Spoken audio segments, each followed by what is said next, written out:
ഇങ്ങനെ ഓടി നടക്കുന്ന ഒരു പെങ്കൊച്ചായിരുന്നു. ചിരിച്ചുകൊണ്ട് പോയി വെച്ചല്ലേ ഓപ്പറേഷൻ കയറ്റുന്നതിന് മുമ്പ് നിങ്ങൾ ഒന്ന് കണ്ടോ എന്ന് പറഞ്ഞിട്ട് ആ ഡ്രസ്സോടുകൂടി ടാറ്റായിരുന്നുകൊണ്ട് പോയ മോളാണ്. 22 വയസ്സല്ലേ, അവൻ്റെ ജീവിതവും പോയില്ലേ. അവൻ ഇപ്പോഴാ മുറി കയറില്ല, ചിരിക്കില്ല, ഭക്ഷണം കഴിക്കില്ലേ. എന്താ ചെയ്യണ്ടേ? ഇങ്ങനെ ഒരിക്കലും ഇങ്ങനെ ചെയ്യാൻ പാടില്ല ഡോക്ടർമാർ.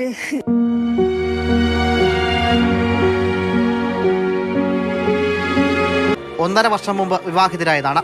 കുട്ടികൾ ഉണ്ടാകാത്തത് മൂലം ആലുവയിലെ ഡോക്ടർ നീക്കോസ് ക്ലിനിക്കിൽ ചികിത്സ തേടിയതോടെയാണ് വിഷ്ണു ഒറ്റപ്പെട്ടത്. അല്ല, ശ്വേതയുടെ ജീവനെടുത്തത്.